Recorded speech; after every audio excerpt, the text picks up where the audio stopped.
साहित्य लहर में आपका स्वागत है। आज आप सुनेंगे हिंदी कहानी आखिर क्यों। आइए कहानी सुनते हैं। कॉलेज से लौटी तो घर का वातावरण कुछ असहज सा लगा। रोज की वार चाची खोलती थी, आज माँ ने खोले थे और चाची का कहीं अता पता नहीं था। इस समय रोज चाची मेरा इंतजार करती मिलती थी, फिर हम दोनों मिलकर साथ खाना खाते थे। चाचा की शादी के बाद से घर मुझे बहुत प्यारा लगने लगा था। पहले मुझे घर में कंपनी देने वाला कोई नहीं था, ना कोई भाई बहन ना बुआ। दादी के पास बैठने का मतलब था सिर्फ उपदेश। जीन्स नहीं पहनो, सलवार सूट पहनो, घर का कामकाज सीखो। यो चाची मेरी हम उम्र नहीं है, मुझसे 4-5 वर्ष बड़ी है, किंतु उम्र का ये अंतराल कुछ भी मायने नहीं रखता। वह मुझे कभी बहन, कभी भाभी और कभी सहेली सी लगती है। हम दोनों में खूब अच्छी पटती रही है। जब से चाचा की मौत हुई है वह पत्थर बन गई है। हर समय अपनी किस्मत को कोसती रहती है। बड़ी मुश्किल से उन्हें संभाला है, लेकिन घर में कुछ ना कुछ ऐसा हो जाता है कि वह अधिक समय तक सामान्य नहीं रह पाती। यह कहना अधिक सही होगा कि दादी उन्हें सहज नहीं रहने देती। वह चाचा की मौत के लिए चाची को जिम्मेदार ठहराती है। उनके हिसाब से चाची के पांव इस घर के लिए शुभ नहीं है, वह मनहूस है। पापा और छोटे चाचा दादी को उनके इस व्यवहार के लिए कई बार समझा चुके हैं कि माँ, ये शुभ अशुभ कुछ नहीं होता। तुम्हारा बेटा बस इतनी ही उम्र लिखवा कर लाया था, इसमें बेचारी बहू का क्या दोष है। तुम्हारे दुख से उसका दुख कहीं विशाल है। उसे संभालो, उसे सांत्वना दो, उसका मनोबल बढ़ाओ माँ। पापा ने तो एक बार कह भी दिया था कि राहुल तो प्रेम विवाह करना चाहता था, किंतु लड़की मंगल है, यह शादी नहीं हो सकती कहकर तुमने उसका दिल तोड़ दिया था और खाना पीना छोड़कर बैठ गई थी। लड़का अच्छा था, तुम्हारी जिद के सामने उसने हार मान ली थी। यह शादी तुम्हारी मर्जी से अच्छी तरह जनपत्री मिलवाने के बाद हुई है। अब तुम किसी को दोष नहीं दे सकती माँ। किंतु दादी कहाँ हथियार डालने वाली थी। बोली, भगवान जाने जो जनपत्री हमें दी थी वह वास्तव भी थी या नहीं। मुझे तो अब ऐसा लगने लगा है कि यहाँ भी हमें धोखा दिया गया था।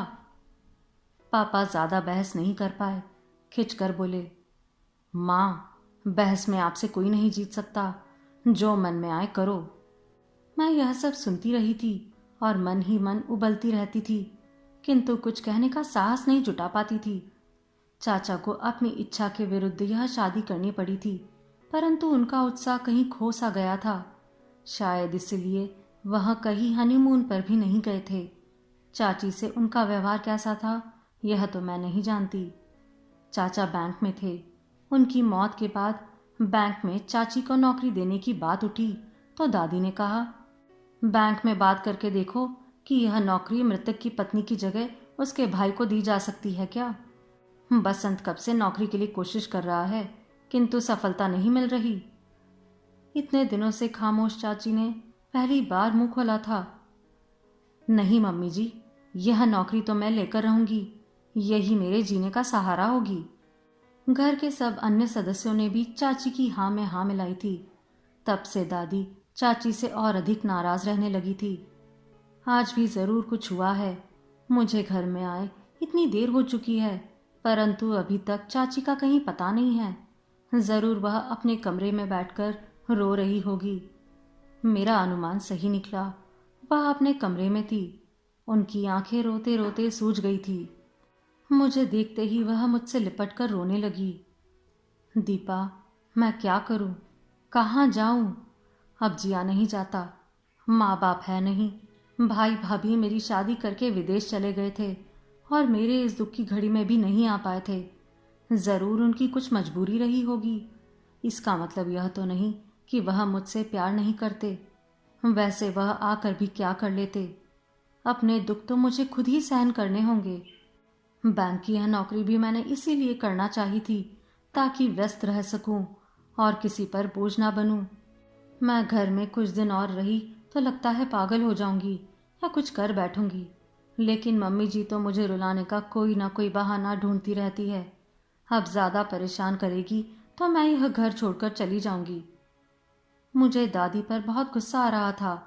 आखिर वह अपने को समझती क्या है। ठीक है, यह मकान उन्हीं के नाम है। दादाजी बहुत पैसा छोड़कर गए हैं, इसलिए वह किसी पर आश्रित नहीं है। इसका मतलब यह तो नहीं कि वह किसी को कुछ समझे भी नहीं। पता नहीं घर के अन्य सदस्य उनके सम्मानवश कुछ नहीं कह पाते या उनकी दौलत कहीं उन्हें विरोध का स्वर ऊंचा करने से रोकती रहती है। मैं उठने को हुई, पर मेरे हाव भाव देखकर चाची ने मुझे रोक लिया। दीपा, आप मेरी तरफ से मम्मी जी से कुछ नहीं कहेंगी, आपको मेरी कसम है। दूसरे दिन सुबह मैं कॉलेज जाने के लिए निकल ही रही थी कि दादी सामने आ गई। वह पूजा करके मंदिर से लौटी थी। मुझे देखते ही बोली, ठहर दीपा, पूजा पाठ में तो तुझे रुचि नहीं है, प्रसाद तो लेती जा। मैंने पूजा की थाली में से प्रसाद लेते हुए दादी से पूछा, दादी, आप भगवान में विश्वास करती हैं? तू कैसा बेवकूफ़ी का प्रश्न पूछ रही है दीपा? क्या तू रोज मुझे पूजा पाठ करते मंदिर जाते नहीं देखती?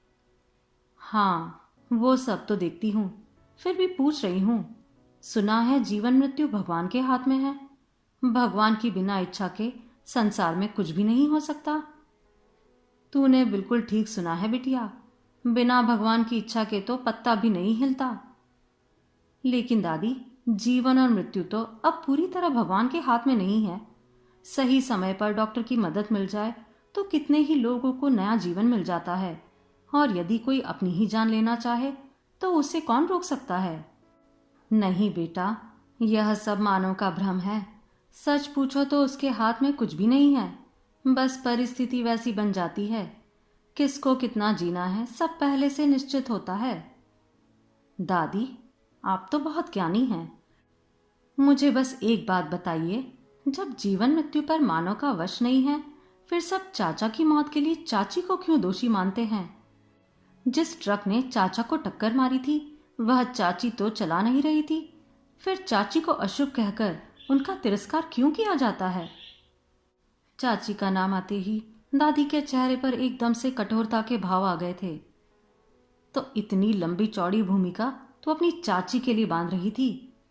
बहू, तेरी यह बेटी पढ़ लिख कर हम सबको पढ़ाने लगी है, इसे हटा यहां से। दादी, मुझे तो कॉलेज जाना है। गुस्सा छोड़ के बस एक बार अपने ही कहे पर विचार करना कि यदि हम सब अपनी उम्र पहले से ही लिखा कर लाए हैं तो पति की मौत के लिए पत्नी को मनहूस क्यों कहा जाता है? आखिर क्यों? आप सुन रहे थे पवित्रा अग्रवाल जी की कहानी आखिर क्यों।